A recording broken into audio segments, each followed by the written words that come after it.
Okay, Islam, peace and love. Tonight we are here with the Menu Podcast.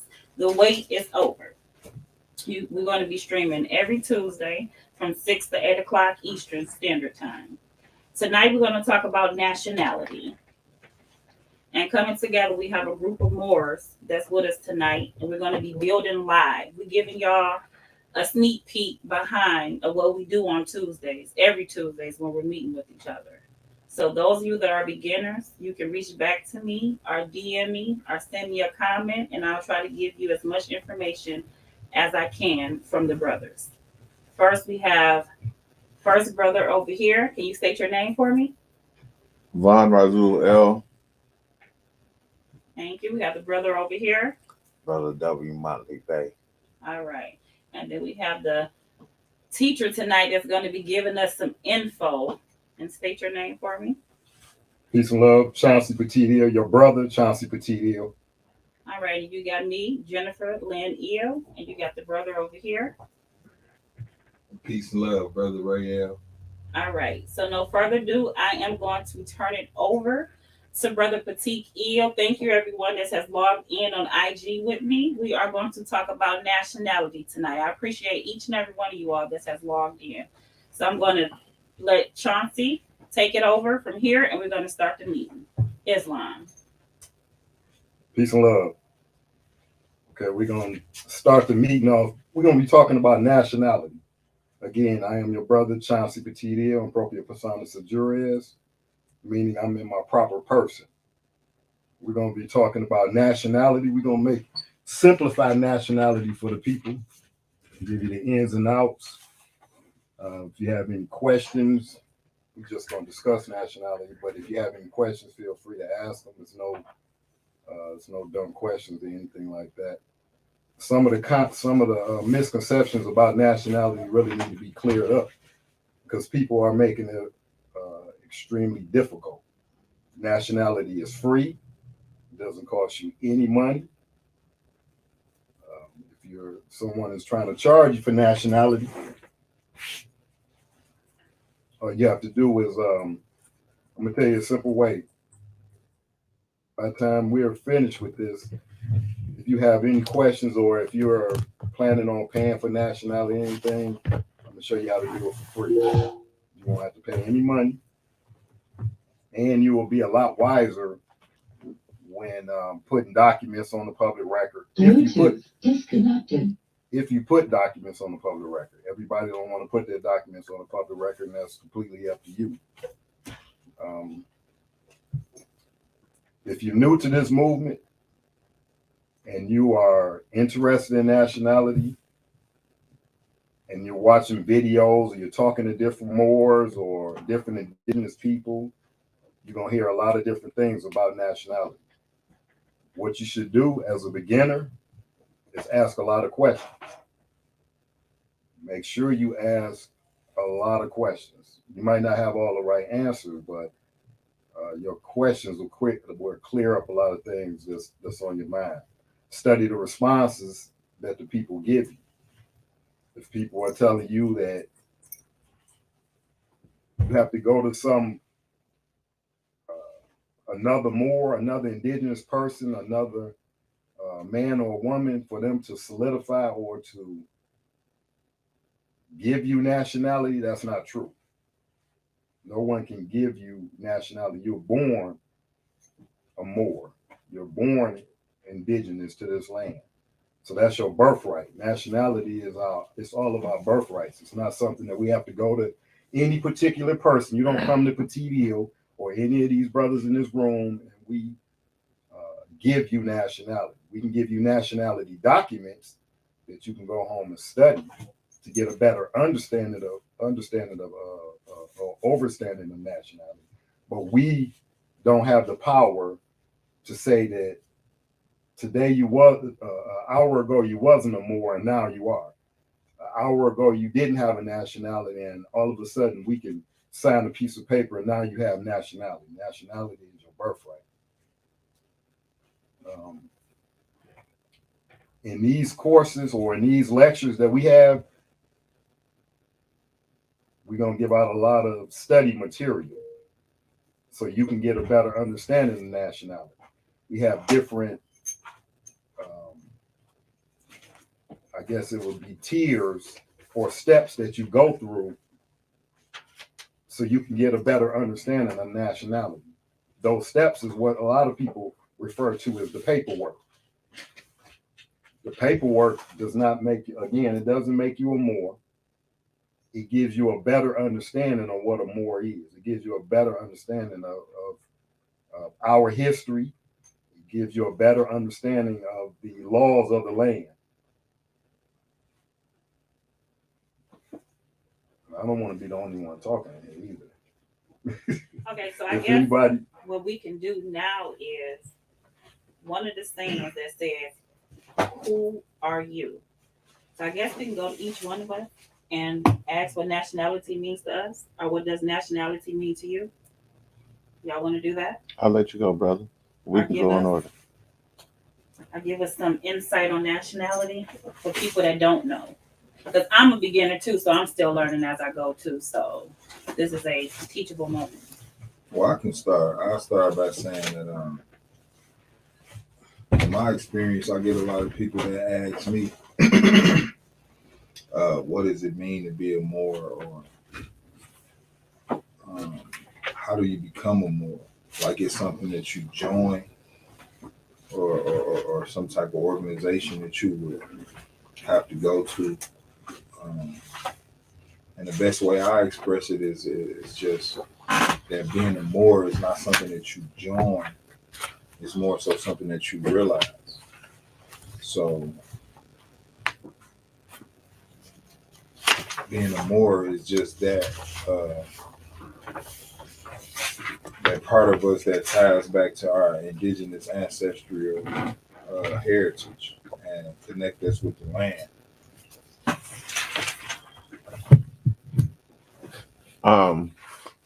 What nationality means to me. Who am I? That's funny because I started off. I'm fairly new to this too. I got into this knowledge researching my family, and it's been a detour. I started researching my family, and as a Negro, black, colored, trying to find out who my ancestors were, and it led me on the path of this. So nationality has it's starting to have a profound meaning to me because I sit back and I realize if it wasn't for the Prophet Noble Drew Ali stressing the importance of nationality back in the 1913 through 1920s, starting during 1913 through the 1920s, I don't know if we'll be talking about this subject today. So nationality has a profound importance on my life now because it gives me a sense of being in the world. I digress. Islam. Nationality is so important because you have a birthright under nationality. And this land belongs to you under your nationality. You know, you belong to yourself under this nationality. So when Noble Drew Ali came and brought nationality, that was the order of the day, to identify. Because if you identify who you are, then you are able to become past nationality. You be living the nationality. Because then now you have your birthrights, you have your empire, you have the things that you think you don't have, like your own God. You know, you don't need to be calling yourself Negroes, black, color, or Ethiopians, because them names was given to slaves by slaveholders in 1779 and less to 1865. during the time of slavery. But this is a new era time now, and all men now must proclaim their free national name to be recognized by the government in which they live and the nations of the earth. This is the reason why Allah, as I call it, sent Noble Drew Ali to us, you know, because for the simple reason is he came to us in a way of nationality and his proper persona. He's able to go over the land and claim the land in his proper persona. But as a black colored Negro, you can't proclaim nothing. You can't claim nothing because it has nothing to do with black color or Negro. It has something to do with the ancient people. They used to be called the ancient Moabites, and now they're the Moors. They're the Moorish Americans on this land, and they're the Moors all over the world. So you cannot connect to nobody if you don't have an identity, because ain't nobody gonna recognize you. So the nationality is very important, and then it takes you back to your bloodline. See, if you don't have a nationality or to be able to identify yourself, you cannot you wouldn't even know your bloodline when you seen it. That's the point. That's what nationality do for us. It brings the world back to us. Peace. Islam. Now, for me, what nationality means for me, this is for me. When I think of nationality, I think about a part of the book that I'm going to read, the woman, the sisters, and the daughters. So when I think about nationality, I think that it all starts from us. And as soon as we wake up, a lot of things will be put in order. So nationality for me, I'm going to read a part of the book called Roots of the Ancient Fall of the Moabite Woman. And it's page 15. And it says, to mothers, daughters, and sisters, the birth certificates, which is the bonds, issued by the states are collateral instruments, which is mortgages, and are a deceptive method that places the children in bondage. Child services chattels property at will. These corporate states' actions are in violation of the international law via rights of the indigenous people. Part 2, Article 6. Indigenous people have the collective right to live in freedom, peace, and security as distinct people, and to full guarantees against genocide or any other acts of violence, including the removal of indigenous children from their families and communities under any pretext. In addition, they have the individual rights to life, physical and mental integrity, liberty, and security of person. However, if you do not claim your nationality and Aboriginal indigenous status, this does not apply to you or your child. So again, this is so important for our mothers, sisters, and daughters to understand. If you do not claim your nationality and Aboriginal indigenous status, this does not apply to you or your child. And that's what nationality means to me. Islam. Islam. Well, speaking on nationality, I just want to read something after you read. I mean, after you read. And I'm gonna read it, then I'm gonna go back to the book reference with page number. So, nationality. Nationality which arises at birth, coming from the word nativity, which means to be born, is the hereditary genetic birth line of any people of the same parentage. And that goes back and back and back. That's why when we talk about our bloodline, most people just think about mother, father, grandparents. But you have to realize your parents had two parents. Those parents had two parents. Those parents had two parents. And those parents had two parents. And so on and so forth. So with that being said, we're talking about the same people who have the same parentage because those two parents, most of them had multiple children. And those parents, and they went and got with somebody else, became two parents, and that's still your extended family. And that's what creates nations.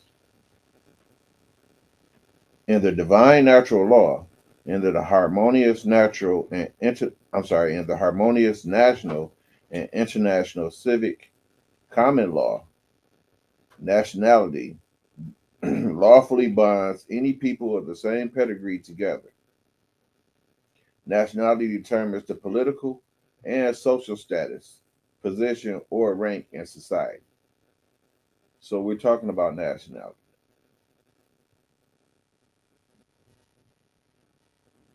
We look at the issues that goes on our land right now.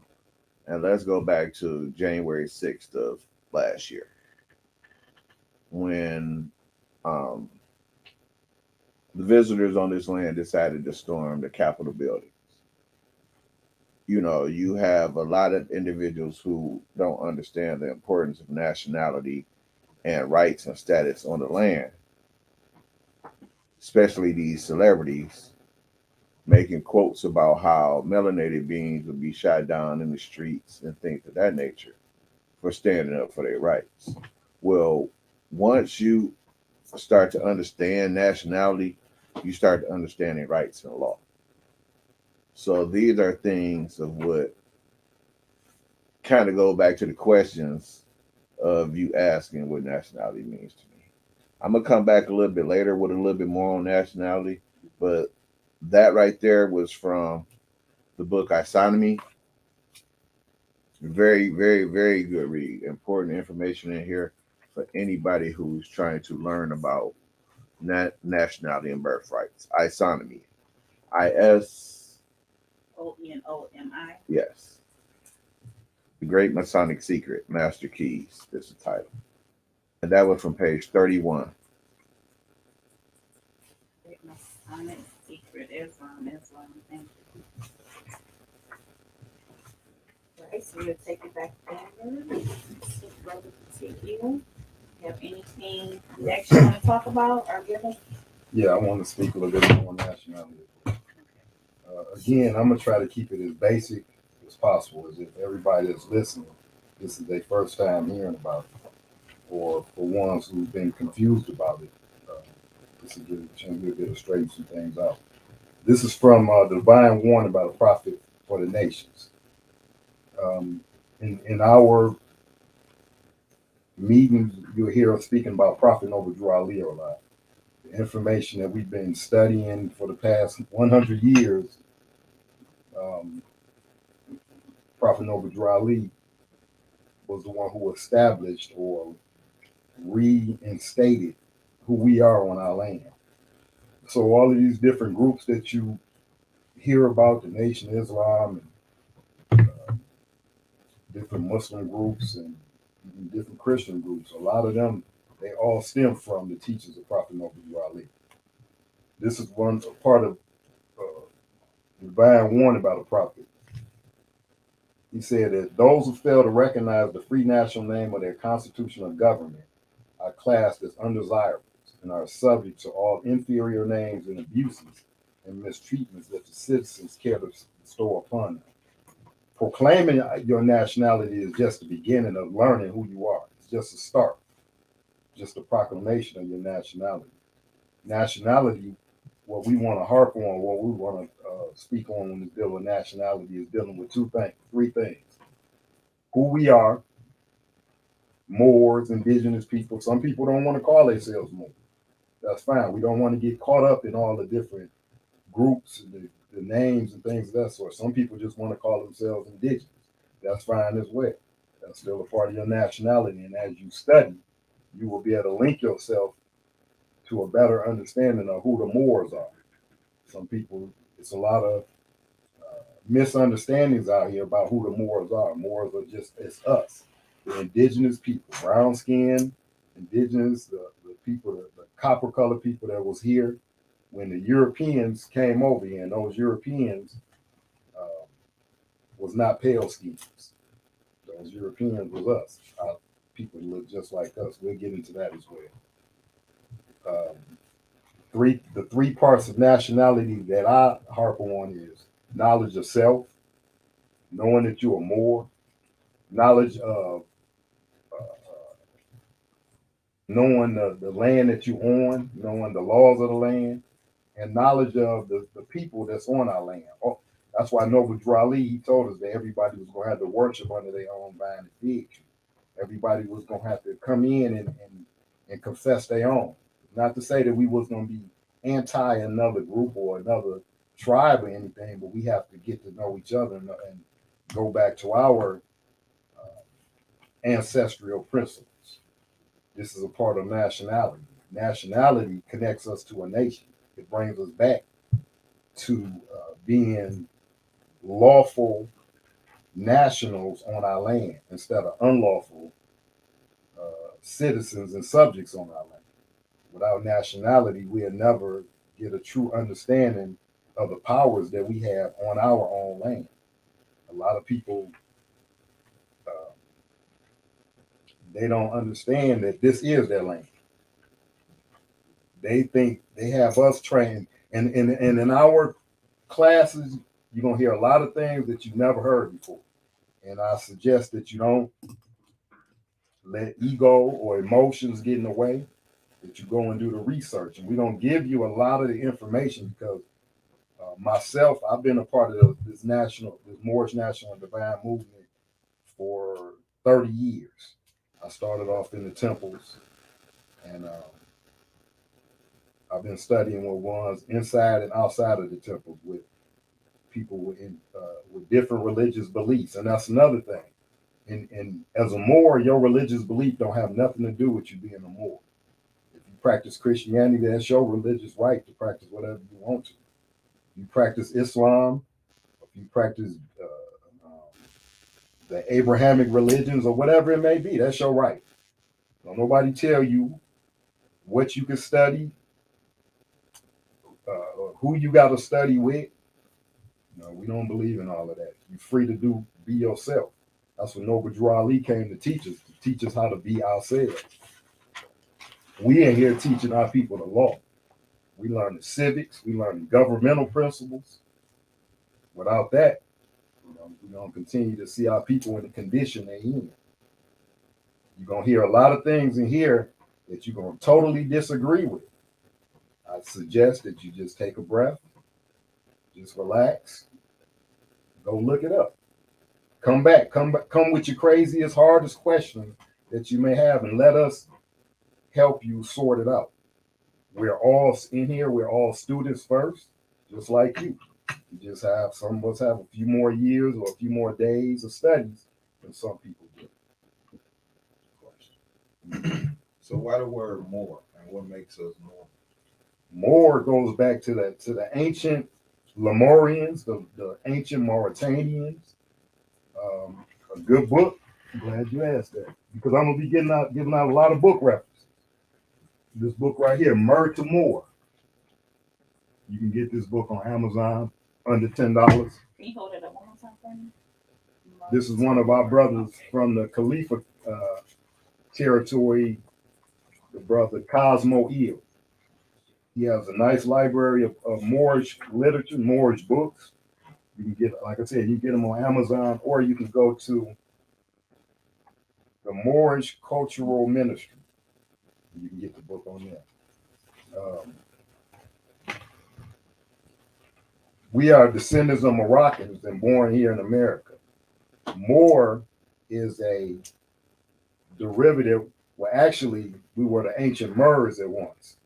But as time went on and the morphology of words changed up according to the people, then we started calling ourselves Moors, Moor. At one time, we was calling ourselves MERS, which was MR, or we was calling ourselves Mars, which is MAR. It's a lot of different derivatives or a lot of different ways you could spell the word, and it depends on the word "more" came from. It depends on which tribe you was from. You know, we had tribes all over the planet, and it depends on how they spoke, how they wrote. Because when they used to write things out, or they used to, well, when they write things, well, our ancestors, when we used to write things out, we would write it exactly how we said it. There was no certain rules on phonics where you had to write the words a different way. That's why if you go to different tribes, you will see Moor spelled different ways. But Moors were the original ancient people of the land. We've been around millions of years. The word Moor has been around. The word Moor is in the hieroglyphics and everything. And this book's to help you out with this, help you get a better understanding of it. If you want to just keep it real simple, Moor is anybody that's walking around here calling themselves Negro, black, colored, African American, Indian, Jamaican, Haitian, Spanish. All of those are Moors. If you want to get to our pedigree, our bloodline, we are all Moors. But from the Moors, we had different tribes. So the ones split up and had different tribal names for themselves. But you will find out in all of the languages, you're going to find the word Moor written in some type of language, some type of form it was written out. So the Moors, just to keep it simple, it's the ones that people call themselves black. All the people that call themselves black, those are Moors. Or the ancient Mers, or the ancient Atlanteans, or the ancient Mauritanians. There's so many different, it depends on which epoch of time we was in. So in relation to the land, Well, we can go to the word more because the actual word more means land. Land. Or the actual word land means more. I'll read that to you right quick. I'm not going to read the whole definition of land. I'm just going to read. And this is in Black's Law, 4th edition. I suggest everybody. This is a part of your study tools. We're going to go over some of those at the end. I'm going to give you some study tools that you should have. Okay. The word land. And this is Black's Law, 4th edition, page 1019, land. In the most general sense, comprehends any ground, soil, or earth whatsoever, as fields, meadows, pastures, woods, moors, waters, marshes, furzes, and heath. So the actual word is, so that's another, land is another word for more. And more is another word for land. Because we are the people of the land. We are the original indigenous people of this land, of the entire planet. And not only that, but the Moors, we have every element that's in the land, that's on the land, that's a part of our actual makeup. Yes, sir. Islam, that was Black's Law Dictionary. Mm-hmm. Okay, I'm about to come from the American Heritage Dictionary of the English language. This was copywritten in 1969, 1970, and 1971. There's 3 different definitions for more in this dictionary. 1 is a verb, 2 are nouns. I want to give definition for each if possible. First, I'm going to go with the verb. Moor. Verb. As in moored, mooring, moors. To secure or make fast a vessel or aircraft by means of cables, anchors, or other contrivance. To fix in place, secure. To fix to secure a vessel or aircraft, to secure a vessel or aircraft. And it says that many a times. That's the verb for more. But when you take that verb and you apply it to the actions, we know that our individuals fared the air and the sea when you do your ancient studies. It shows us from hieroglyphs all the way up. So that's a verb tying us to the word more. But now let's do the nouns more. Okay, lowercase more has a two next to it. So we're going to say this one is speaking of the land. A broad tract of open land, often high but poorly drained, with patches of heath and with patches of heath and peat bogs. Middle English, more, M-O-R. Old English, more, M-O-R. Now, more, now, one of the Muslim people of mixed Berber and Arab descent.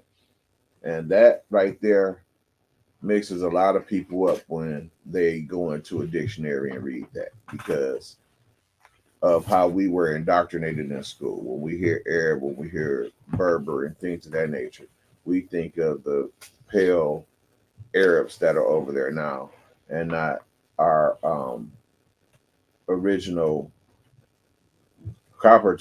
deeper copper tone individuals that were over there in the area of Mauritania and then moved over to what is now the Kingdom of Morocco and vast other lands over there I'm not about to go into. I'm going to finish this definition.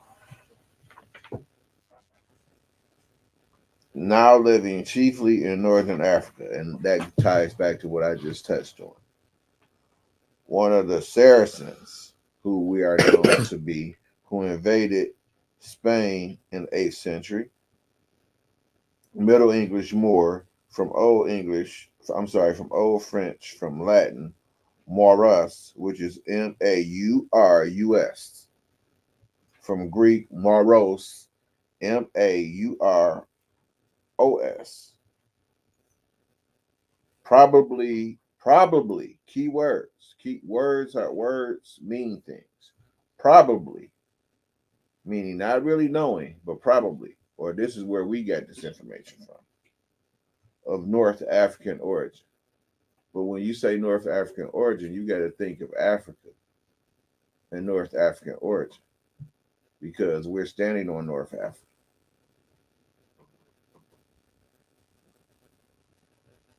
So that's another tie-in with the word more that may be misconstrued because upon having a conversation today, there's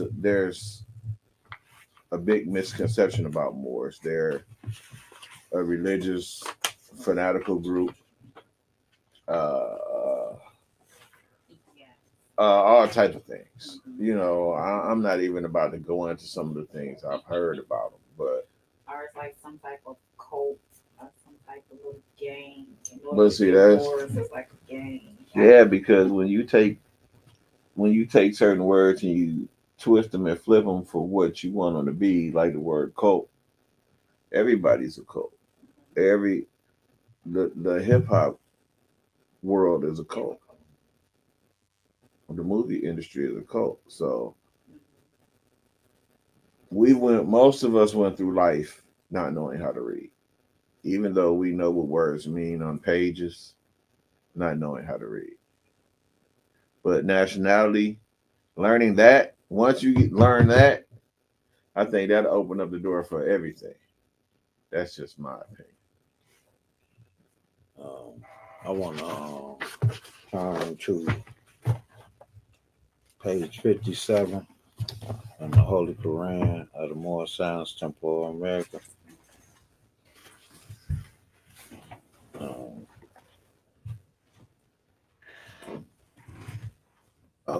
The divine origin of the Asiatic nation. It's the key of civilization was and is in the hands of the Asiatic nation. the Moors, who were the ancient Moabites and the founder of the holy city of Mecca. They say the Egyptian, who were the Hamites and of the direct descendant of Mesrim, the Abraham, the seed of Hagar, Japanese and Chinese, the Hindus of India, the descendants of the ancient Canaanites, Hittites and Moabites from the land of Canaan, the Asiatic nation and countries in North, South, and Central America, the Moorish American, and Mexicans in North America, Brazilian, Argentinians, and Chileans in South America, Colombians, Nicaraguans, and the native of San Salvador in Central America. All of these are Muslims.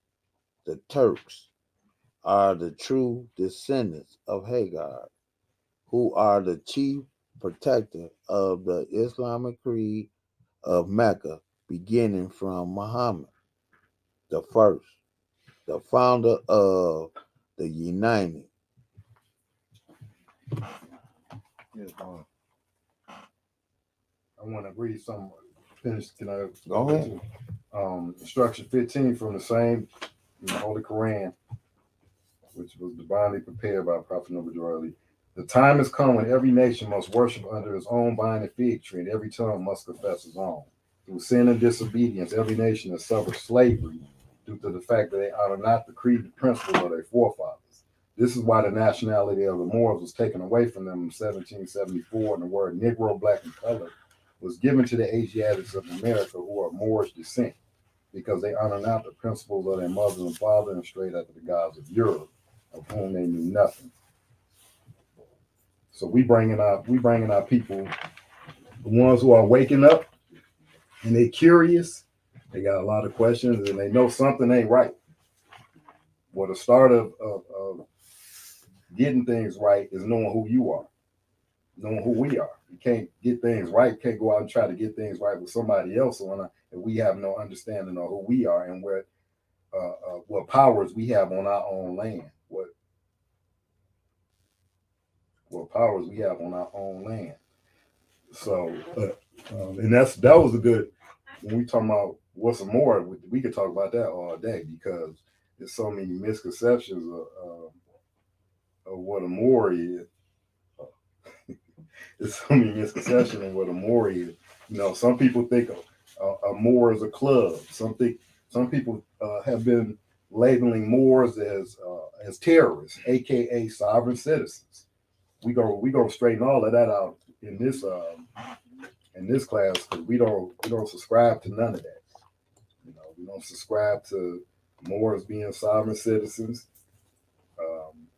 Moors being terrorists, Moors being anti-government. Moors are the government. We go teach you and have you understanding that Moors are the government, Moors are the law. And if you want to take away the word Moor, just say indigenous people are the government, indigenous people are the law. We not Negroes and blacks and color folks. We go straighten all of that out as well for ones who like to carry those titles or those marks. And at the end of the day, it's still up to you. You can call yourself whatever you want to. That's your right. Just know that what you're doing, it carries a certain vibration in law. You either in law or you out of law. And most of the things that we've been taught, just about everything we've been taught, has taught us to be out of law. So nationality is a start to bring us back into law, back into being what some people would call, I'm not going to say good citizens, but good nationals. Being law people that take care of their business. It's our job to enforce the the laws on our land. But first, we got to know, what laws need to be enforced, the power that we have, and all of this starts. Nationality is the key. And again, it's not about the paperwork. It don't have nothing to do with no paperwork. The paperwork is there to help you understand nationality. The paperwork is not something that you carry around flashing at people, talking about you can do this and that to them, because that's not what the paperwork is about. There's certain steps that we all going to take. There's certain ones that have already taken to free themselves. A lot of our people don't even know that they not free. They really think that they are until they start understanding the law. The law governs all events, everything. Everything is governed What by you law. got, bro? By law. What you got? Everything is governed by law. I said, what you got? You have something you want to say? Yes.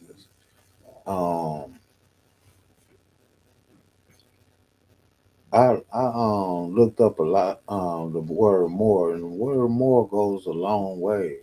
See, it can be a bottom of a boat. It's called more, and then it's one of the most beautiful flower. It's black. It's called a more. So more to me is everything. Because that's who we are. We are everything. This is so important for nationality to be ringing out right now, because we giving up everything to receive nothing. So when you proclaim your nationality, you get everything back. So my question would be, say if a person never heard this information before, what does proclaiming a nationality and reaching the understanding that they are more, what does that do for them as far as politically, or Let me. what does that do for their lives? Well, let me touch on this a little bit. Hopefully, I can bring some clarity or some comprehension to individuals. I'm gonna go back in this American Heritage Dictionary for a second, and I'm gonna read the definition of nationality. But I want those who see this to pay attention to words, because words, once again, are very important. And I would recommend, if you can physically get a copy of a Black's Law Dictionary, preferably fourth edition, no higher than the fifth edition, down to the first edition, it'll help you in these studies. If you can get a dictionary that was published before 1970 or further back, that would definitely help you in your studies. And either go on, download this app called Edimon online, or get you a good etymology dictionary, because that will help you with your studies. So when I read this definition, nationality is a noun. Plural will be nationalities. The status of belonging to a particular nation by origin, birth, and this is the key word right here. And this is the issue on the land. Or naturalization. Two people having common origins or traditions and constituting or being considered to constitute a nation. Existence as a politically autonomous entity. The status of a nation. National character. Before I go into nationality, I want to bring it over here to naturalize. Naturalize is a verb. So when we speak on nationalities, or you hear Moorish say, I'm a Moorish national, or I'm an American national, or I'm an Al Moroccan national, or I'm an Al Moroccan national, or whatever words they use, and then they say national, they're talking about a person with a nationality. where when you hear foreigners come to this land and say that they're nationals or that they're quote unquote Americans, they are talking about through this verb, through this action, through this nationalization process. And it reads as such, excuse me. To grant full citizenship to one of foreign birth. Now I'm gonna go a little bit further into that, but that first definition is important. And it's naturalization. This is naturalized. This is naturalized. So naturalization would just be the act of naturalizing. So growing up, I always thought that nationalization and naturalization were the same thing. It took me years to differentiate the difference between the two, because the way we are indoctrinated in schools to think, they have us thinking on that connotative wavelength.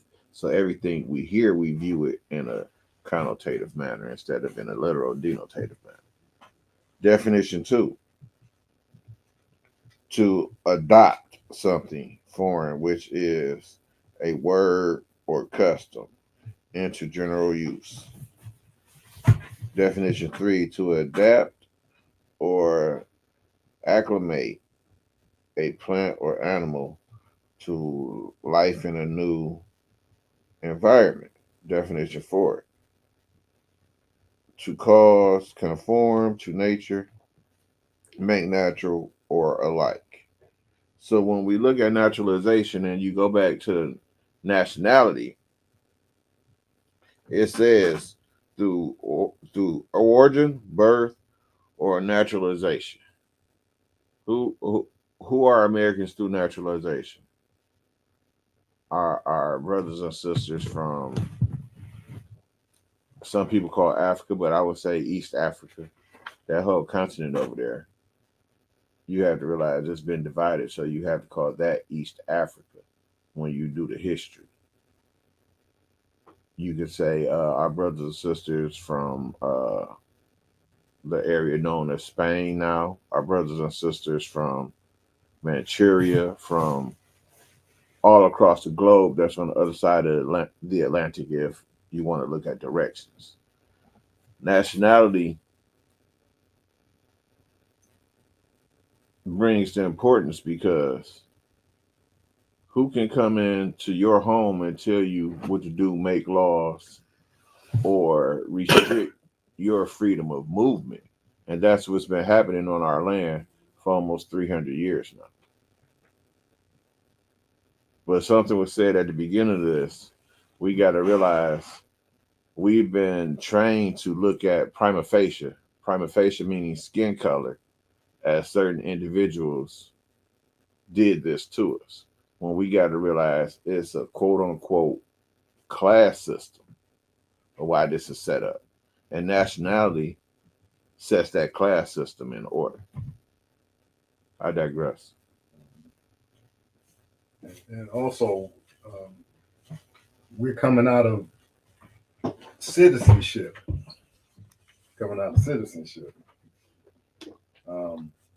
As a national on the land, you are in law. As a naturalized citizen of the land, you are a United States citizen.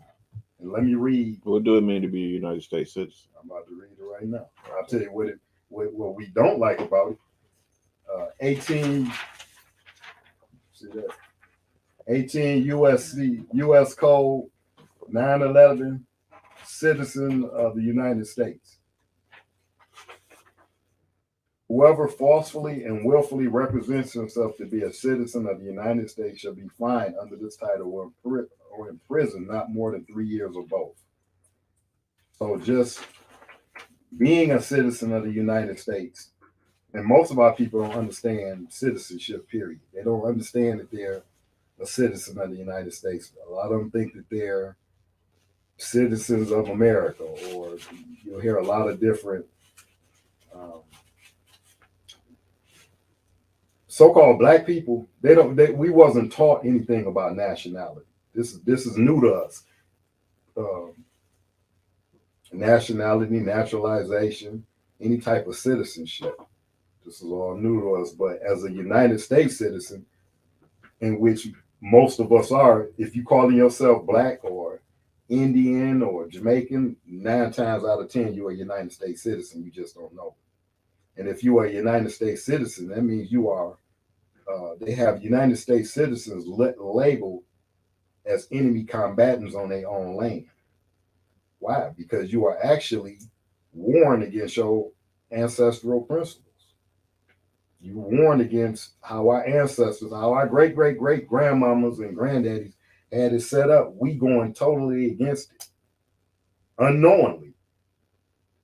But ignorance of the law, just because we don't know, don't mean we're not held accountable.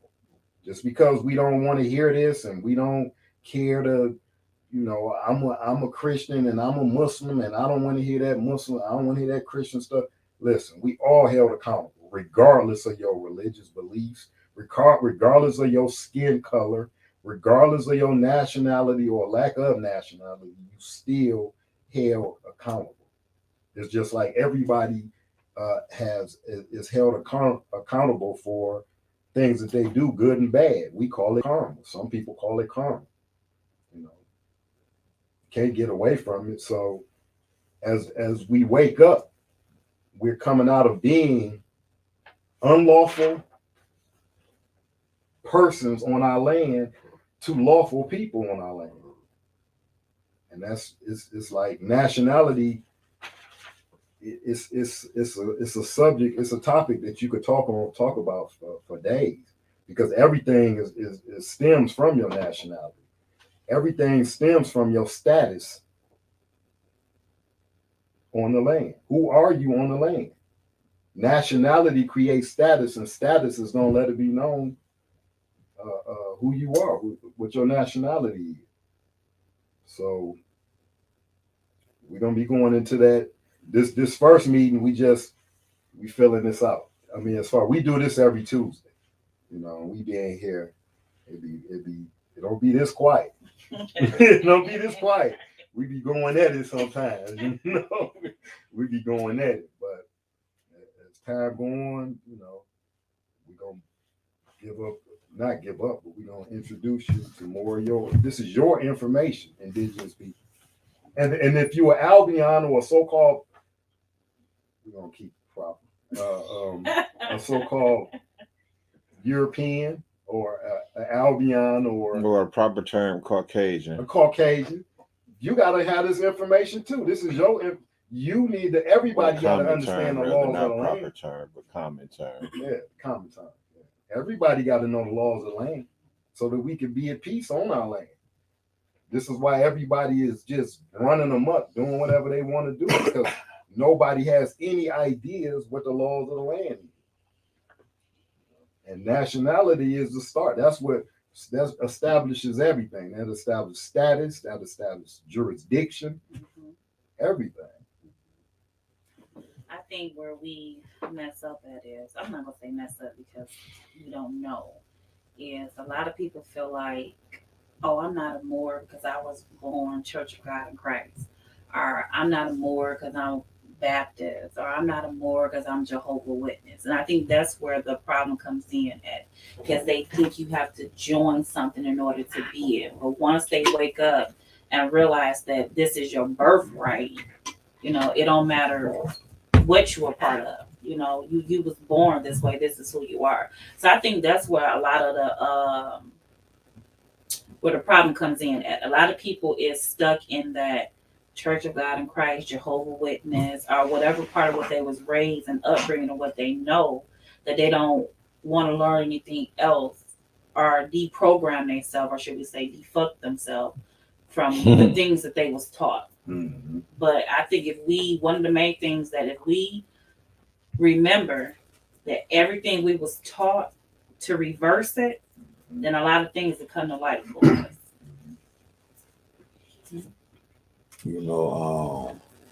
When you speak of nationality, you speak of the highest sin that a man can ever put on his own self.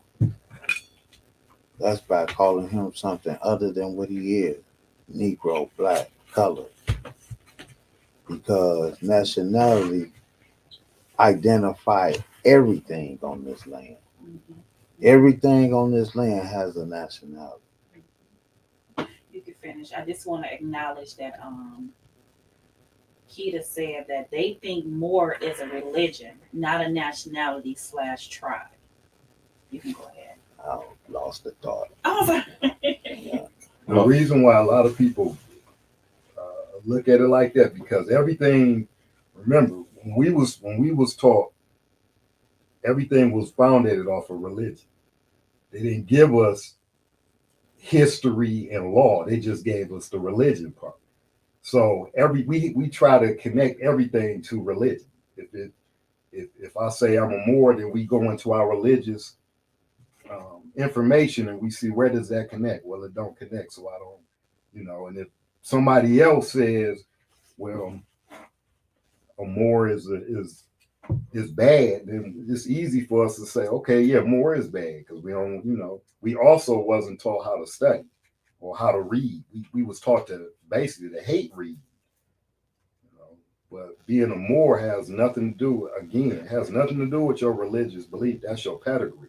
You born a Moor no matter what. It don't make a difference. You know what I'm saying? But okay, go ahead. Oh, now I got the thought again. Okay. See, when you realize that Moors is not made, they're born. It's a bloodline. It's a bloodline. It's an understanding. See, all through the whole land, because you have to know that you are a part of every part. So by you being a part of every part, the bloodline is all through the whole world. The bloodline. And if you can't identify yourself, your own brethren is not gonna know who you is. And the killing part about it, the saddest part about it, you not gonna know who you is.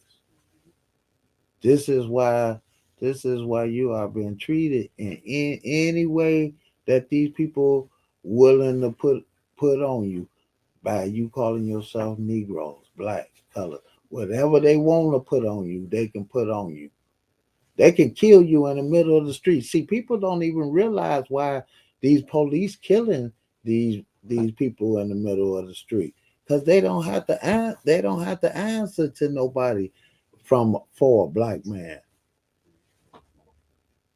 See, but if you got a nationality, they can't kill you in the middle of the street. See, so we'll have to learn how to protect ourselves by giving up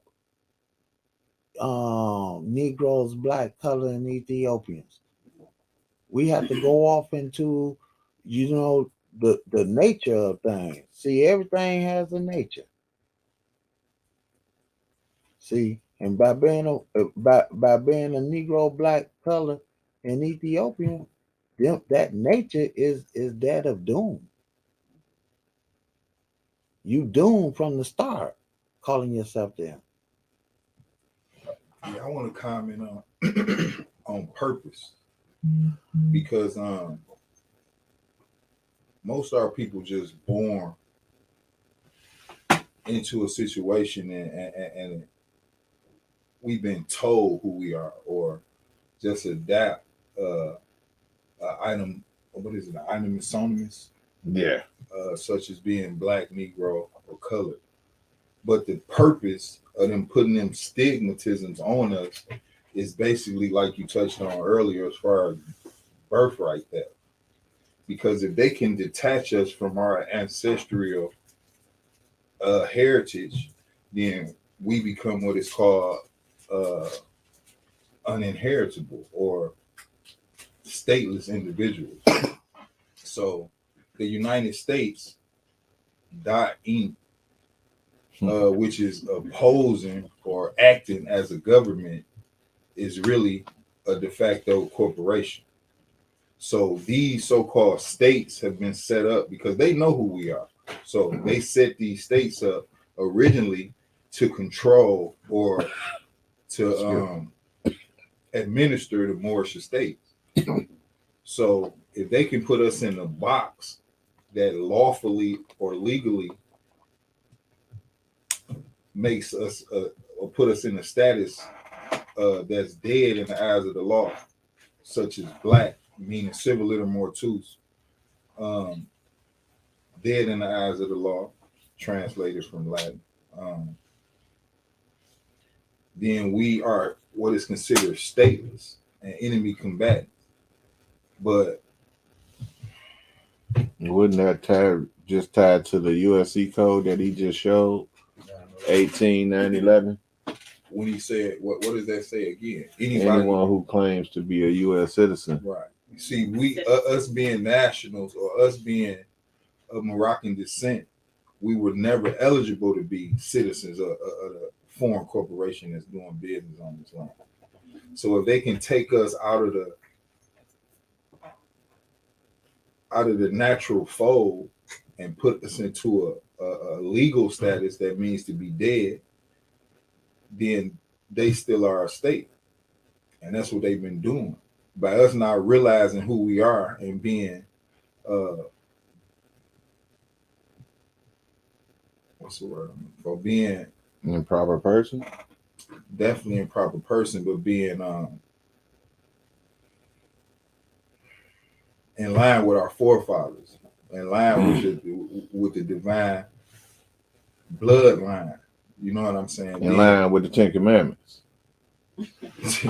Honoring your mother and your father. Right. If we're not in honor of our mothers and fathers, then our estates is left to these fake corporations to control and basically steal everything that we supposed to have coming to us. Can I jump on that for a second? Yep, I mean, it's tying into what we're talking about. Just 1 second. I want to make sure I tell everybody that is tuned in. I appreciate you all, and I don't want to overlook nobody's questions that's being put up here. Mm-hmm. So one person said, the indoctrination is so deep. I feel as if people have to go through different phases before really getting to the true truth, if that makes sense. Mm-hmm. Go ahead. Okay, so let's touch that with what I was about to say. We would take nationality and learn the nationality as preschool. Because people think that Moorish science is a religion or some spookism, when Moorish science is life. Life is air. Life is land. Life is water. Life is the stars. Life is the sun. Life is the moon. Life is science. Life is math. Life is history, or I like to say chronology, or recorded chronology. Moorish science is everything. We want to say that we're star seeds and we're light sentient beings. If you're looking at that type of thing, or even can't even phantom that type of thought, then you got to know that you're everything. So we get focused on just trying to learn A, B, or C to be good, when you got to go through every alphabet, not just this quote unquote English American alphabet that we know, but you need to go through every. I've started saying, with it being levels, you got to look at it like I said, like you're paying $80K a year per class, but somebody said to me, or like you're getting paid $80K a year per class.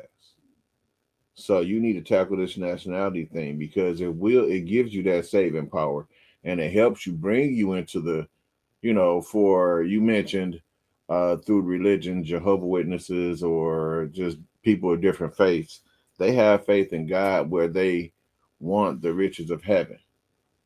Well, the key to that is knowing who you are. Knowing who you are starts with your nationality.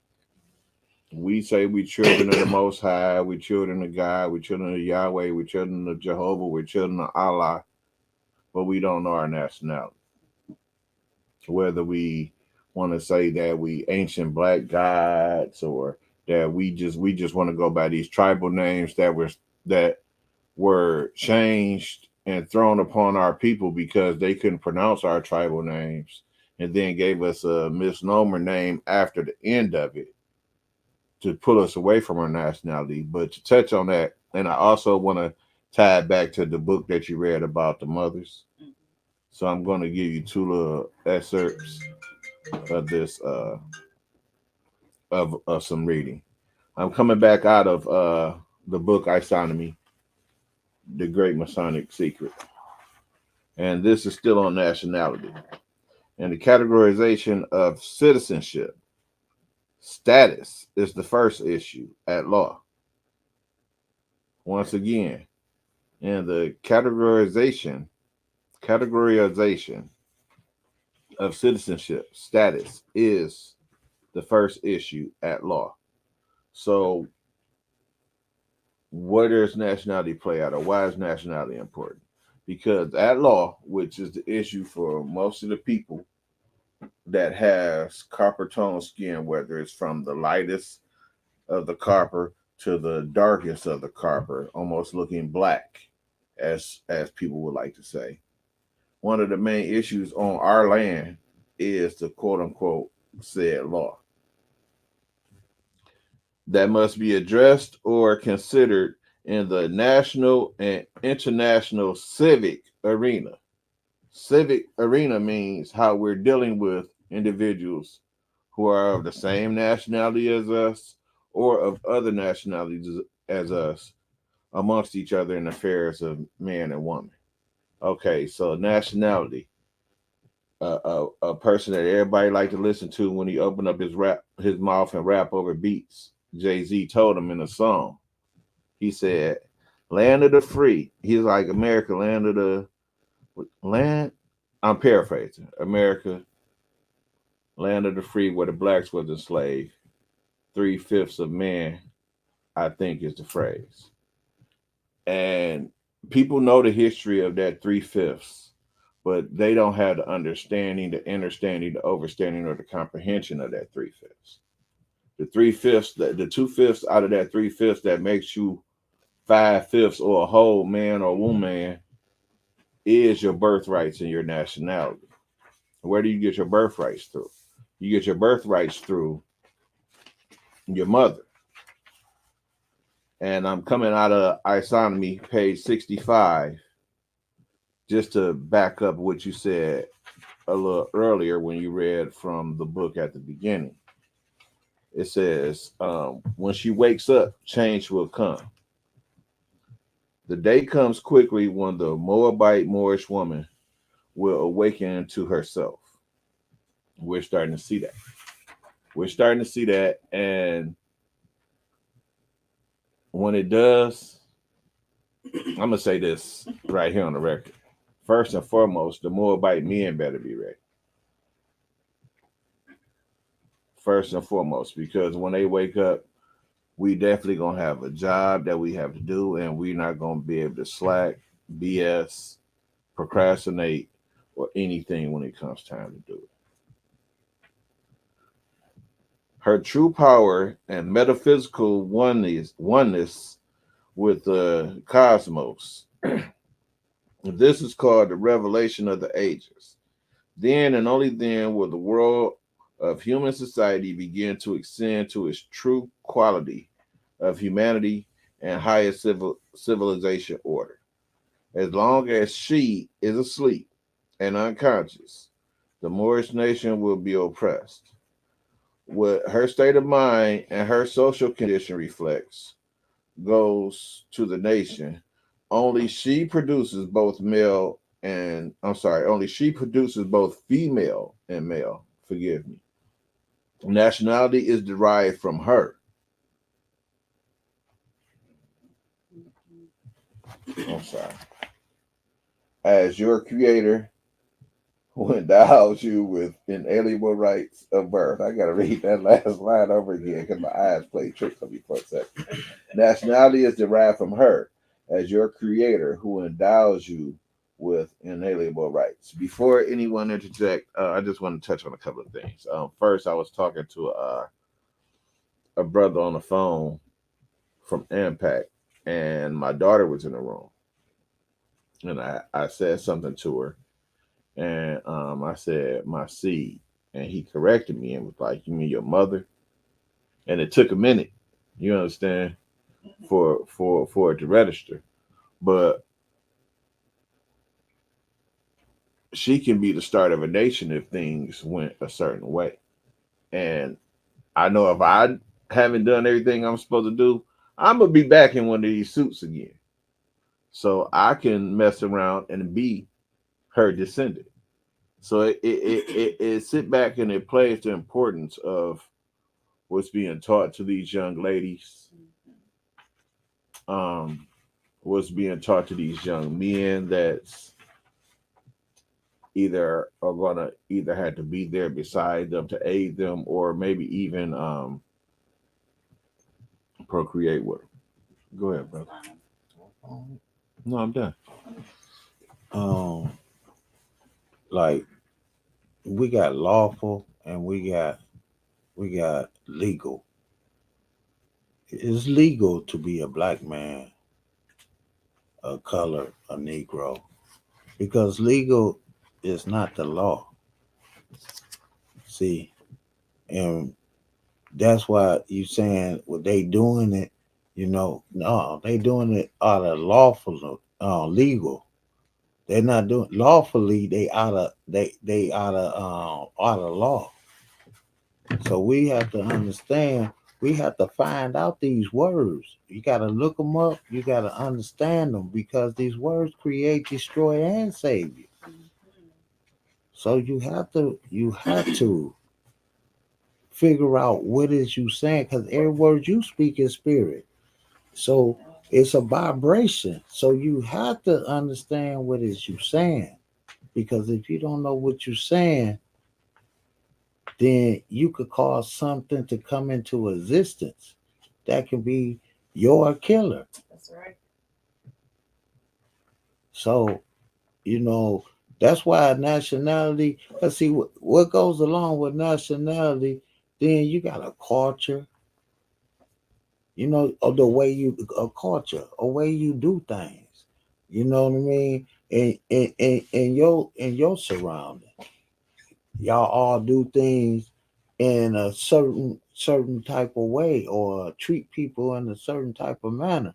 Like Noble Drew Ali tried to make a culture of truth, peace, freedom, and justice. Not many people accepted that, but that's what you got to be a part of Noble Drew Ali. You have to have love, truth, peace, freedom, and justice in your heart and in your character, not just show. I show you. I love everybody. No, that don't. That ain't. That ain't what it is. What it is being it. Your nationality is who you is. Be it. They say how did the prophet begin to uplift the Moors by teaching them to be themselves. As time go on, we're gonna talk more about Prophet Noble Drew Ali for people who are new and they don't really have an understanding of who Noble Drew Ali is, because you will hear his voice a lot when you're around Moors. He's like the great granddaddy of bringing us back to the constitutional fold of government. So you're gonna hear for anybody that's new when they're hearing this. Also, I wanted to just state too that everything as far as nationality, everything that's being done to us is being done to us by us. The nationality. The reason why some people try to deter us from nationality because they don't really want you to know who you are, especially the women. They don't want these women to get to the root of who they really are. And Yeah, nationality motherfucker, wakes that's you, it. opens your mind Yeah. to things that you never ever thought existed. It's like taking you out of the matrix, you know, into the real world. It helps you just get a better understanding of who you are and who the people are around you. It'll help you when you get to Noble Drew Ali told us, said we need to learn to love instead of hate. You're not gonna be able to love instead of hate until you understand who you are. Nationality is the key. You can go, we have people that been to school 30, 40 years in college, and they got doctor's degrees and double doctor degree, all these different degrees, but they don't know who they are. Knowledge of self is the foundation. It's like a tree without roots. You know, we got to understand who we as a people are, and nationality is going to make it. It's going to simplify it for us. A lot of it is going against the grain of what we've been taught for as long as we've been on this planet from our mothers. Our mothers taught us what they knew, you know, and just being real, 95% of what they taught us was they mistaught us. You know, they taught us what they were taught. Can I jump in for a minute? Especially those who are not far removed from indoctrination camps, i.e., high school and the last couple of years, first couple of years of college. Just go back and think to world history and economics and government when they told you about the holy wars, and then they started talking about what went on with the settling of the colonies over here. All that is the history of what happened still in your nationality. That was called the Inquisition. They called it the Crusades in school to teach us differently, but that was called the Inquisition of the Moors. And that is still going on today. It started around 1484 and it's still happening in 2022. A lot of it is happening because they were able to get us to recognize, or not get us to recognize. They put us under a psychosis and have us thinking that we're Puerto Rican, Dominican, Jamaican, Greenland, Hawaiian, Mexican, El Salvadorian. They got us so mixed up here in Al Madrid that we don't even think that we're North American or American. We think we're Michiganders, Californians, Floridarians, Coloradians. So yeah, it's a lot. It's a learning process that you got to go through. But just like anything, it's how bad do you want it. You have people who are doctors and lawyers. That's because they wanted that, and they went and got it. You got people who learn their crafts, and whether it's the music field or the entertainment field or sports, but that was something they wanted. They went and got it. If you want freedom, you can only get that by knowing who you are first and foremost. It may look good, and people may think like, "Oh, such so and so got it made because they could jump on a jet and move about," but they're not free. You heard in the song OJ, you just with money. You just a nigga with money. So with that being said, I'm gonna touch on the a little bit on what has a lot of us focused on, whether it came through the Baptist upbringing, the Catholic upbringing, the Jehovah's Witness, which was the first religion I was introduced to. That happened on these lands because of the 1724 Christian Black Codes. And the Christian Black Codes, I'm going to touch on Article 1, 2, 3, and 4 real quick. Article 1 declares the expulsion of the Jews from the colonies down in what we would call down south here in North America. And it says, note, reveals the fact that so-called blacks are the true Jews and that it was always known by the Roman Albions. For individuals who don't know what Roman Albions mean or are talked about, is what most people are commonly, most people of melanin commonly call the pale European, which is Romans or Albions, because that's where most of them, you know, gain their power and rank in the world through Rome.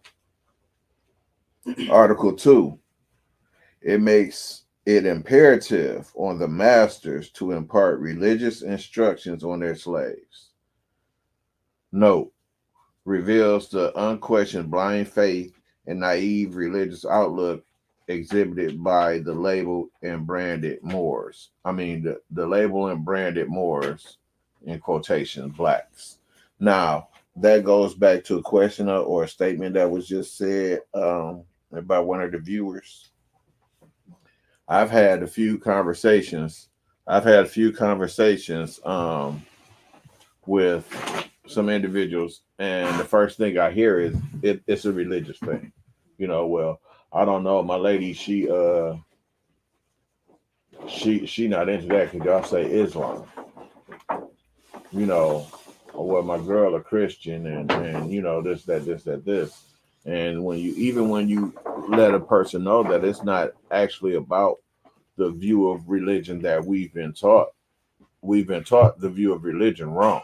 If we really understood religion, we will understand that there's really no difference between none of these Abrahamic faiths that we're all arguing about. They all are one. Article 3 permits the exercise of the Roman Catholic Creed only. Every other mode of worship is prohibited. When you go and you read the Constitution, it lets you know that this is not a Christian nation. But they implemented laws to where they want to put the religious faith that they were accustomed to above everybody else and strip everybody else's rights away. Well, they were able to do that by stripping our nationality away first.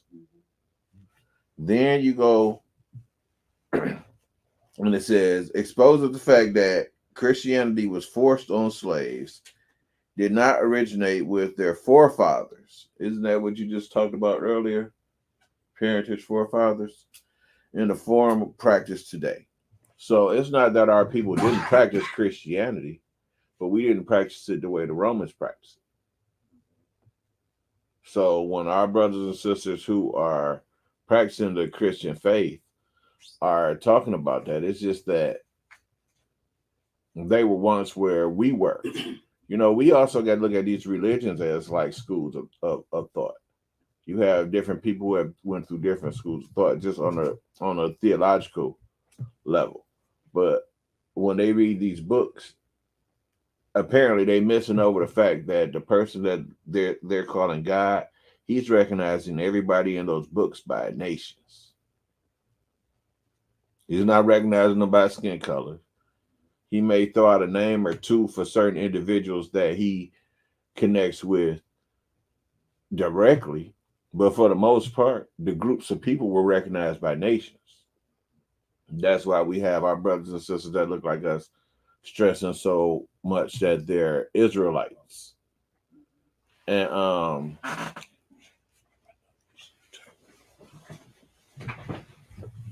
right here, Negroes placed under the direction of supervision of any persons other than a Catholic are liable to confiscation. Negroes placed under the direction of supervision of any persons other than Catholic are liable to confiscation. So, according to the 1724 Christian Black Codes, if you wasn't with somebody who was practicing the Roman Catholic faith, and what a lot of our people don't realize is no matter if you call yourself a Baptist, a Lutheran, a Jehovah's Witness, a Seventh-day Adventist, a Church of God in Christ, you are a part of that you are a part and you fall up under that Roman Catholic umbrella because that's not how our people practice Christianity. Why do you think those organizations they have to go through a certain type of school and they have to teach like the Father, the Son, and the Holy Spirit? Because that's the Roman Catholic thing. That was right there was used to pull us further away from our nationality. So when we claiming these modern day Christians, we're abandoning our nationality. When we're claiming Christianity, the way it's practiced here on this land and through the Roman Catholic hierarchy, we're abandoning our nationality. Who do we learn our religion from? I learned mine from my mother. Even if the father is a religious person, it's the mother who instills that in the children. So once the Moabite woman wakes up, the nation will wake up. Islam. So what you saying that I have this on a page that I wanted to read, which is from the Roof of the Ancient Fall of the Moabite Woman. And this is for our sisters, daughters, and mothers. And it's correcting misconceptions. Know the truth, and the truth will set you free. The popularity promoted misconcepts of Allah as meaning God. It's a deliberate misplacement created politically by the ruling patriarchy of Inquisitionist crusaders, which is Rome. Women need to know the truth of language and know that the word Allah is not a masculine word, but is feminine, reflective of the original matriarchal nature of the universe and the practice of acknowledging divinity. Now, this is my favorite part right here. Allah is the Moabite woman who is modernly called the African woman, the mother and source of the human family. She is currently asleep. However, when she awakens, the great meeting will be on, and we will experience the great wrath of Allah as it is through her. Islam. Islam. I like that. That's part of the what some people call the Great Masonic Secret. You know, they hid two of the major things that they hid from our people, or that they hid from our women, was that our woman is God. Our woman is the creator. Some people, they'll, you know, according to their religious beliefs, they don't want to. And it's sad because women are the ones that'll fight this more than anything. We use here common sense, just common sense. We don't have to complicate everything. It's common sense. Who is the creator? Who did we come from? Well, we're gonna get into that eventually. We don't want to get into that part right there because we gotta take it a little step at a time. You know, some women they hear this, it's gonna click automatically. Oh, I know. And some of them they're gonna fight it. I came from the rib of a man, and we gonna go all of that. We gonna clear that up peacefully with love.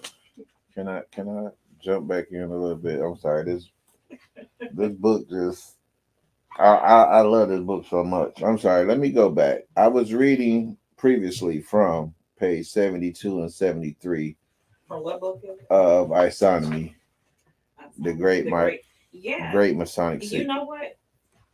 And I am really recommending those of you that is watching to get that, because even reading the books of the ancient fall of the Moabite woman, it goes back saying things from the Great Masonic Secret. So it got to be a lot of stuff in there that we need to read. Page 72, and it's speaking about this is just an excerpt, but it's tying into the 7 slave clauses that were set up during the Black Codes. Articles, I'm sorry, page 72. Article 1, Section 2, Clause 3. This is the 7th clause out of the 7 clauses. as 3/5 of a person is how slaves are legally counted. And I spoke about the 3/5 earlier, and your nationality and your birthrights are the other 2/5 that are missing to make you whole with the nations of man. As the 3/5 of a person is how all slaves are counted. When you call yourself Negro, Black, Colored, Puerto Rican, American, Indian, Native Indian, as 3/5 of a person is how all slaves are legally counted. This is what you're representing yourself as. Representative and direct taxes shall be appointed among the several states which may be included within this union, according to their respective number, which shall be determined by adding to the whole number of free persons, including those bound to service for terms of years and excluding Indians not taxed. 3/5 of all other persons. Now, when we sit back and we look at that Indians not taxed, that goes into the Dawes Roll Act. Those Indians that are not taxed, those Indians that are not taxed had started an agreement or set up an agreement. Some call them the $5 Indians. Some look at it as individuals who gave up fighting and just wanted to live in peace, I guess you would say, and took agreements to move to certain spots. But what this clause is telling you out of these 7 slave clauses when they came up with these black codes for 1724 is that not knowing your nationality don't give you your birthrights. It makes you 3/5 of a person, and you are legally counted as a slave And have no rights to your and have no rights. He said civil liter mortuus. It makes you civil liter mortuus. Dead in the eyes of law. It gives you the idea that your vote counts and you want to go out here and register for the elections coming up and argue about Trump being a bad president, but Biden is selling you to the nearest country that want to give them a drink. I'm sorry, want to give them fiat. And then it's self-identification also, because they know who we are. They know who we are, but if they can put us in this trick bag, keep us in this trick bag, saying that we black, meaning dead in the eyes of the law, and not even realizing ourselves that they're talking about a legal status and not a skin color, then they can deprive us of what is human rights and keep us in a situation where we begging and fighting and marching for civil rights. But if we seek human rights by being attached to a nationality and a body of land, and especially those of indigenous nature to the land that we own, once human rights is accomplished and obtained, then civil rights are added, come with it automatically. So I stick with the word trickery, because everything that we talking about as far as nationality and depriving the people of who they really are is all designed around trickery, because this is how they're able to steal our estates, control us, and keep us on this invisible slave system, acting as a de facto government. Only acting because the corporations acting as government. And like I said, self-identification is the first key, because if we are not able to identify ourselves with being inheritable and a part of the land, then what can we expect, basically, from pirates? That also goes with once we know, because a lot of us don't know, once we know the difference between legal and lawful, it'll help a whole lot too. Because a lot of us is still stuck on legal and not knowing what lawful means. Can I give a quick research reference about nationality? Um, those beginning,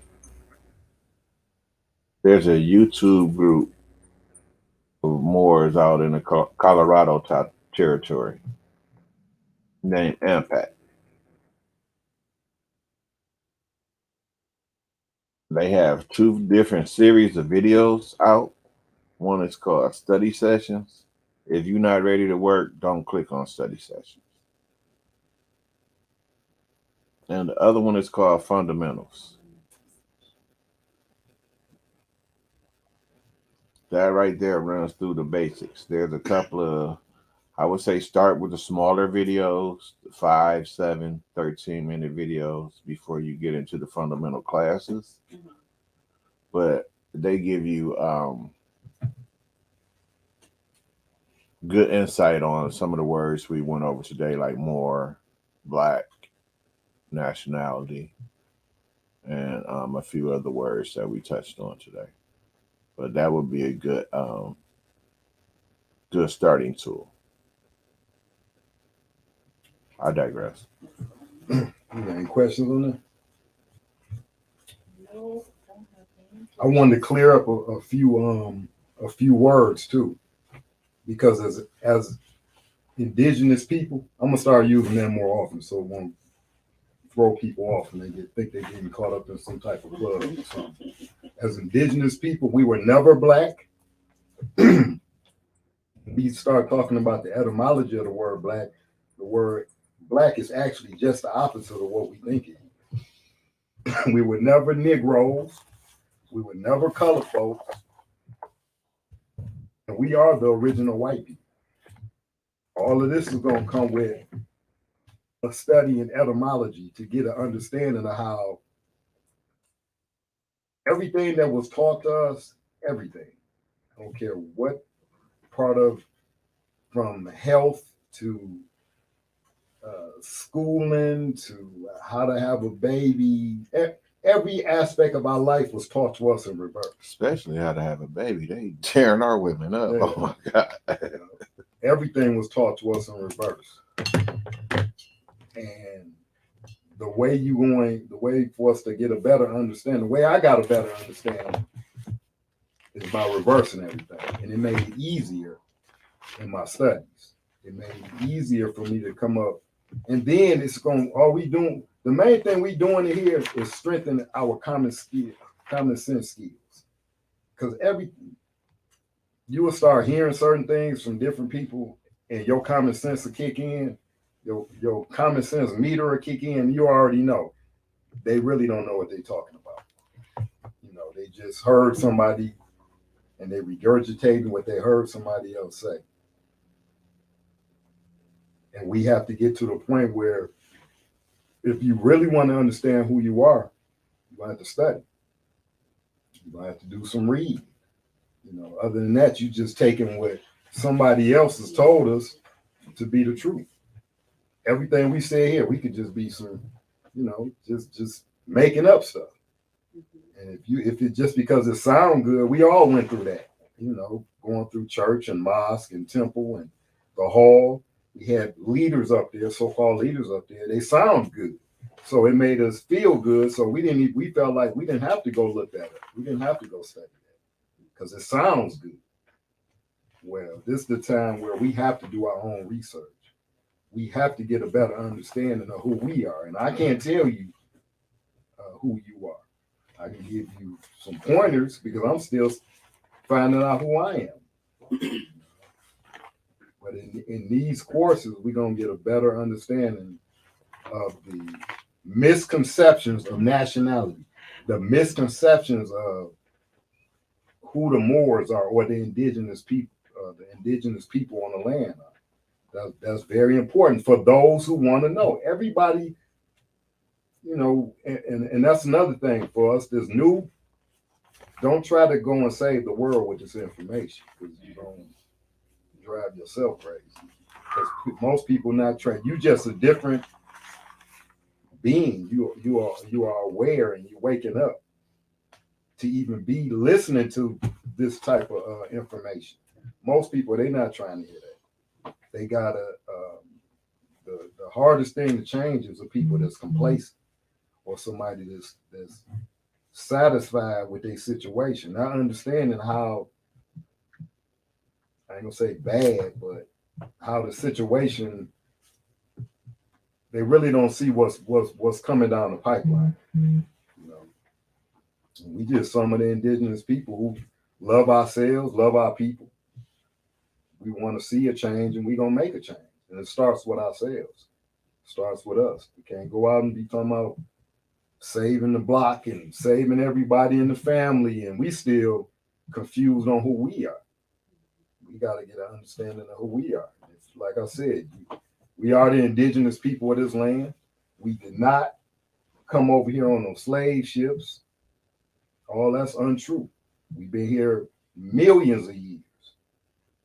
We are the indigenous Moors, or whatever you want to call yourself. You want to call yourself, a lot of people like to call themselves by their tribal names, Cherokee, Choctaw. If that's what you want to do, that's fine. Don't let nobody tell you can't call yourself a Cherokee, a Choctaw, or whatever. You can make up your own tribal name. Your last name is your tribal name. You can be yourself. We got to come out of being locked in these boxes where everybody else is telling us how we got it, and what we can and what we can't do. We sovereign. We indigenous to this land. Sovereign means that we have the right to make our own decisions for ourselves. We don't have to have somebody else to make decisions for you, but you can if you want to. That's completely up to you. Some people, like myself and ones in this room, we'd rather make a decision for our own self. We could take suggestions from people, but we don't have nobody standing over us telling us this is what you got to do. That's not even being what being a human is about, when you have somebody else telling you what to do all the time, and you feel like you are obligated to do it. Not saying that you don't have to do it, or you have to. That's completely up to you. But we didn't got it. They have our people in a situation where we think that somebody else has the right to tell us when we can go outside, what we can wear, because it's coming to that. They're trying to tell these people everything they can do because they see that it's easy. Well, some of us is waking up and we understanding that we are sovereign on our own land, meaning that we don't have to obey statutes and codes, unlawful statutes and codes. That's not to say that we not obeying the law. Again, yeah, let's clarify that. Between legal let's and clarify lawful. that. Yeah. We're not terrorists. We're not rogues. We're not sovereign citizens. We don't hate the government. Yeah, we don't hate the government. We're not anti-government. We can't hate ourselves. We are the government. We can't hate ourselves. Yeah, how we gonna hate ourselves when we are the government? We've been. I just want to say it's AMPAC. He's speaking about AMPAC. I put it down at the bottom, AMPAC, and its fundamentals. Yes. Was one of them that you can go to. And another one, and she said, this learning process can get a bit overwhelming at times, for real. And it's going to get more overwhelming the more people sit back and wait, because time ain't waiting on nobody. We see things changing. We know things ain't right. We see things ain't right. And it's like not going backwards. It's not just getting better. We have to learn how to govern ourselves. It's like the final exam is steady creeping closer and closer. It's coming closer. The final exam is steady creeping closer and closer. It's everybody done said what it is that they needed to say. But the whole thing is, it ain't up to us to guide you. It's up to us to support you in your endeavors of learning nationality.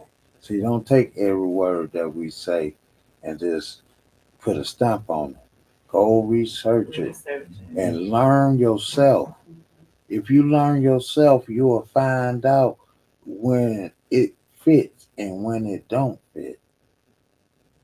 See, You got to go inside yourself. You know, you can't keep making excuses or why, because this information is here and everybody is hearing this information, but everybody has a excuse to tell you why they wouldn't do it. Because my mom and them gave me this, and I'm gonna go with what my mama said, you know.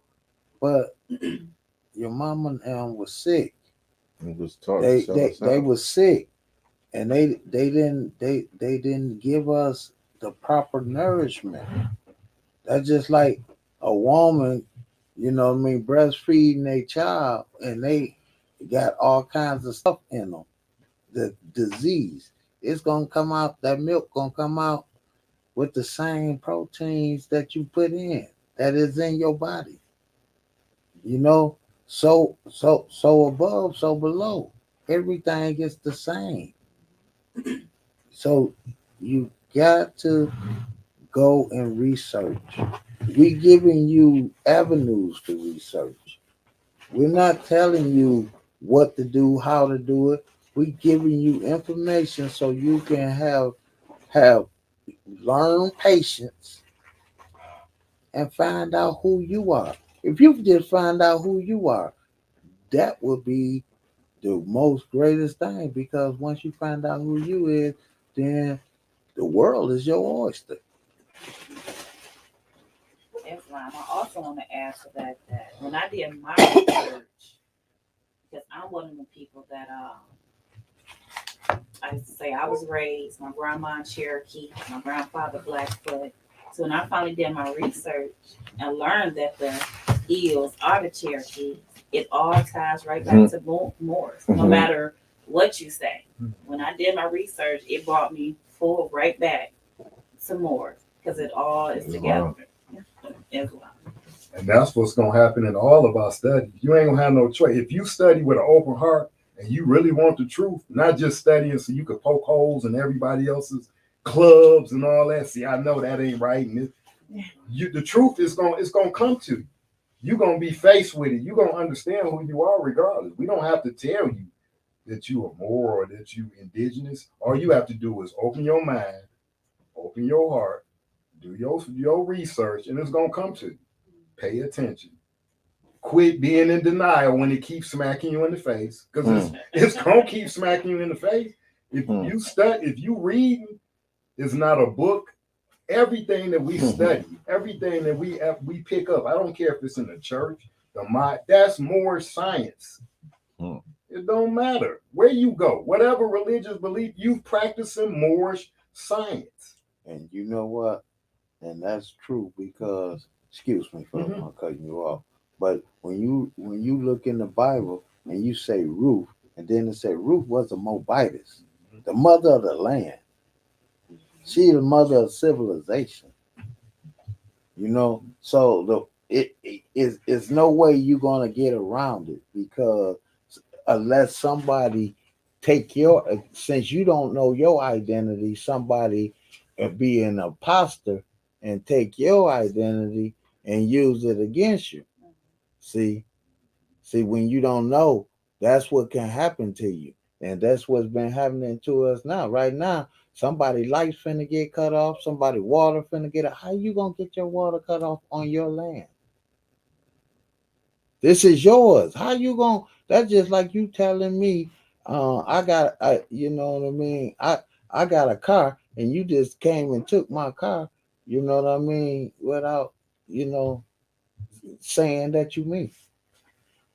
And I'm letting you do it because I didn't even realize that I had the keys to the civilization. See, and this is why the woman is so important to everything. Because it was, and never more to be. And that's more important than the woman. Without the woman, we ain't got nothing. We can play these games all we want to, but that's why, like Elijah Muhammad said, that a nation can rise no higher than its woman. Without the woman, man, civilization disappears, and without the Moorish woman, civilization disappears. You know, it don't nothing happen without the. That's why this whole time the battle has not, it wasn't against us as the men. It was against the woman's womb. Because if we can control what's coming out the woman's womb, we ain't got to worry about the men because we control the woman. So the woman is the one that got to wake up and all the woman called the shot. This is hers. The bottom line. We're gonna get into that in our teaching as well, so people can get a better understanding of it, a greater understanding of it. Because once you start understanding that part, once you start understanding that you are from this land and this is your land, and that these mothers are the true landlords of the land, it changes things up because now you could be more creative, understanding that this is yours. You can start figuring out on how to make changes because it's bad out there. I mean, it's bad out there. I want to sugarcoat it. It's bad out there, and it's not going to get better unless we make it better. There's nobody coming to save us. There's nobody going to pierce the clouds, and the clouds going to open. And it's not happening like that. We are our saviors. The women, that's our teachers. And they're going to wake up and we're going to have to deal with that too. Yeah, I want to say just by them being able to get us to disassociate ourselves with the word more. By them taking it out of our history or stripping us of our nationality, that one word is what allowed them to perpetuate this whole game. Like, you couldn't teach or make black people believe that they was from Africa on the slave ship if it wasn't for removing the word more. Exactly. You know what I'm saying? Like, that's the only thing that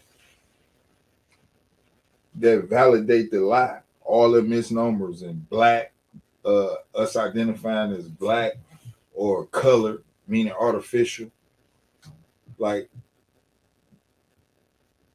this the main way they was able to do all the things that they doing even to this day, just by taking them words away, by not allowing us to know who we were or who our ancestors were and what this land was really called. They cover up everything and give it back to us in a colorful fashion.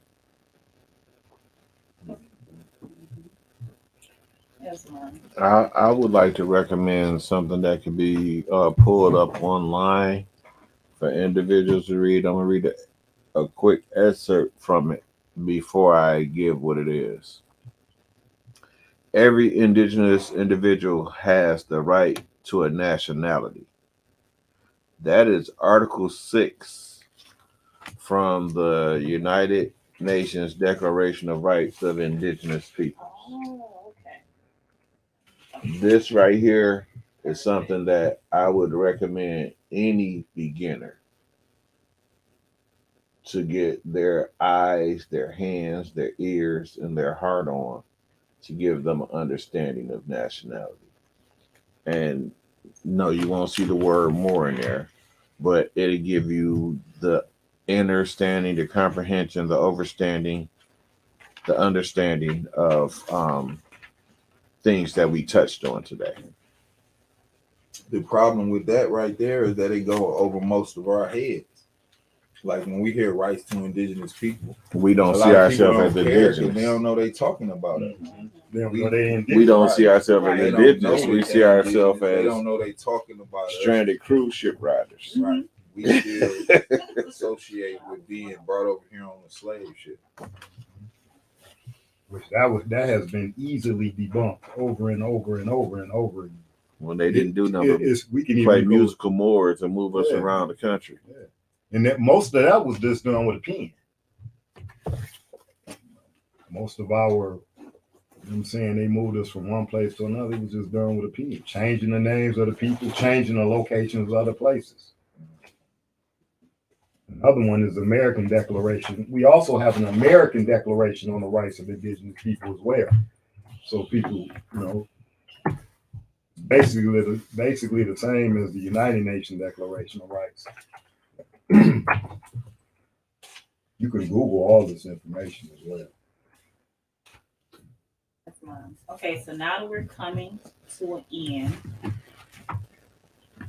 you can catch us on Friday, same time. We'll be starting at 6 o'clock. We're going to end at 8. We'll be live right here on IG, Facebook, and YouTube. If you want to upload this video, those of you that are on IG, you can go to Jennifer Steele menu and you will find a YouTube channel. You can subscribe and rewatch this video over again. Now, in our closing, I wanted maybe each one of us give like a closing remark or something you will want the people to know or go research, or just give them some type of inspirational word or what you want to leave them with before we get out of here. I got a few book titles Okay. for those who read, and also get used to watching YouTube videos. Don't listen to the naysayers out there saying all that YouTube stuff. Study the best. Some people don't like reading. I understand. I understand. Well, they trained us not to like reading in school, you know. So if you don't like to read, go on YouTube and watch the video. Watch different videos and get a better understanding, because you're not gonna get this without studying. Just listening to us and other people, sometimes it'll have you real confused. You want to start picking up the books and getting your own understanding. I just want to leave a couple book titles, or not book titles, some tools that you're going to need in your studies. We have Black's Law Dictionary, fourth and fifth edition. You're going to need these. You're going to need one or two. Now, I have it on, I can email it out to anybody if they need it. The sister will have to give me an email address. You want to get a Webster's American Dictionary, unabridged, 1828. This was the first Webster dictionary. Get as many dictionaries as you Yeah, you want to get a lot of dictionaries.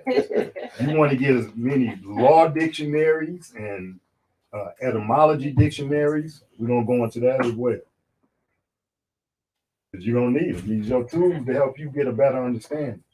This is one of my favorite English etymology dictionary, the Concise Oxford Dictionary of English Etymology. Etymology is the root or the beginning or the atom of all words. Oh, I need that. Yeah, so we definitely need to understand what we're saying. Get yourself a Latin dictionary. All of these now.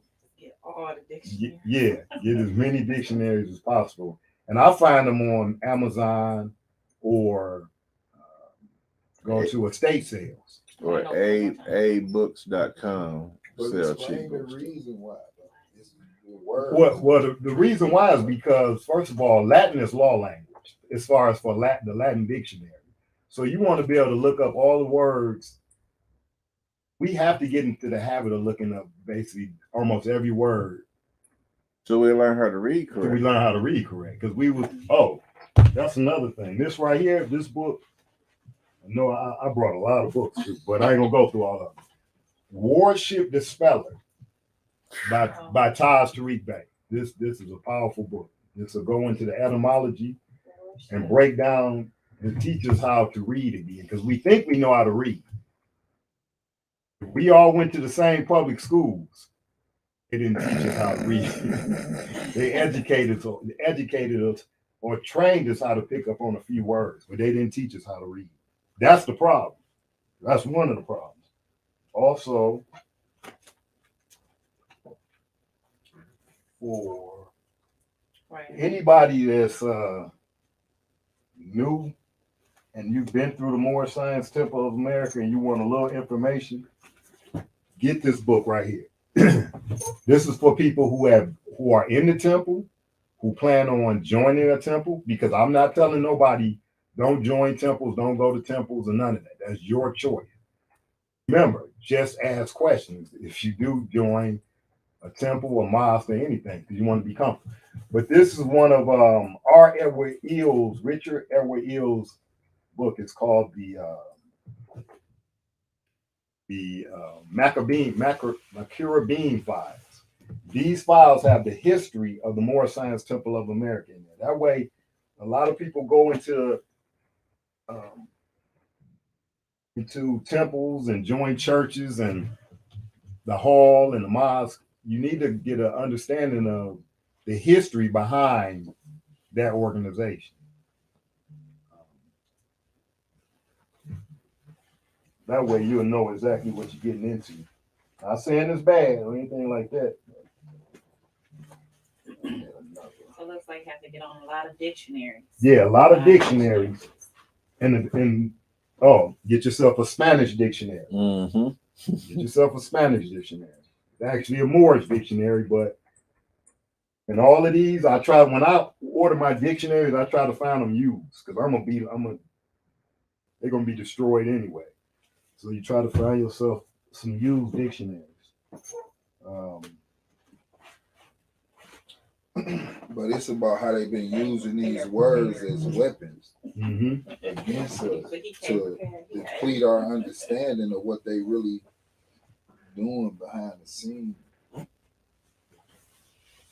I got so many books here. I don't want to just bring all of this for real. And I was just this is a base one. Stanley Lane Poole's The Story of the Moors in Spain. This will help you get an understanding of the Moors in Spain. This book right here, 100 Amazing Facts About the Negro. Great read. These is basic books that will give you an understanding of who you are. Great read. Anything that's written by J.A. Rogers, Grab it. Powerful books. What's the name? Said J.A. Rogers. J.A. Rogers. Yeah, You remember J.A. that, Rogers. Yeah, I be listening. You know, I listen. And I wanted for some of the people that may not be neophytes, meaning a beginner, few books for them to definitely pick up. The Kabbalion. He comes with the library, right? And you want to get these Moorish treaties because we're gonna get off into studying these treaties and the Constitution. Go on a good site to get your books is RV Bay Publications, and a good study site is RV Bay Publications. You can go on there. You'll be studying for a year, 2 years, with all of the information that's on there, and it's all based off of indigenous people. It's based off of us, you know. Of course, you're gonna get yourself a Holy Quran eventually. Eventually, you don't have to run from it. Or, you know, if you practice Christianity, it's okay because you're gonna have to open your mind up. You're gonna have to be more of a free thinker. You're gonna have to come out of that being in that box where if you go to reading a certain book, you gotta hide it. You know, you don't want people to see you reading a book. You're not gonna get the information that way. You actually have to study. Now, these 3 books, people know about these. These are very powerful for beginners. A lot of people have been talking about that being very powerful. You can get all 3 of these for $15 for all 3. It's Meet Your Straw Man, the UCC Connection, and Common Law Handbook. When you mention certain books around people, you might get antagonists that might tell you, oh, that's that anti-government. Listen, when people say that, whenever somebody tell you don't study with a certain group or don't go study with that group, it's a reason why they're trying to run you from it. Or they're trying to run you not from the group, but from the information that the group has. It is the power, it's the key. It break you from slavery. Free your mind, you know, take away the fears. We have so many fears because we don't understand certain things. So many. Yeah, so many fears. And even after you've been studying for years, you're still shaking off fear. So I understand when you when you first come into this information, you know, if you coming into this information because you looking for a financial benefit, you came into it for the wrong reason. And it ain't gonna happen for you like that. Not to say that that you won't eventually prosper from your knowledge and understanding, but if you coming into this thinking that you're gonna either come into this to beat your court cases all of a sudden, and you're gonna come into this because you want to cash out your birth certificate and all of that, just stick around. We're gonna show you the law. It might bust a few bubbles, but it's also gonna free you in the end, knowing the truth. We deal with the truth here. We don't sugarcoat it, and we deal with facts. We deal with law. We deal with references. We don't just deal with emotions, even though we may get emotional in our debates. But at the end of the day, law governs the event. Law governs everything. So we reflect on the law. For those who just want to go and dive into some things, study the Constitution. Just start reading. Get you a Constitution of the United States. Get you like we were saying, the Declaration of Rights of Indigenous People. Get you a Treaty of Peace and Friendship. Just start reading. Start looking up every word. You're gonna get a better understanding. And for my non-neophytes or my non-beginners, all of these you can Google and get them off of getting PDF. You want to get the Sheriff Handbook. You want to get the Counselor Notification and Access Manual. Was that the 4th edition or 5th? Anybody got one? Not out in front of me.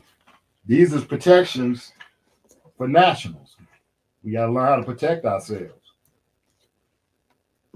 I mentioned the Kabbalion, isonomy. This is for everybody. The Great Masonic Mm-hmm. Also, another website that you can go to and get a free. This is a binder for newly nationalized Moors. This is a great study guide. You can go on to the Moorish American. You know what?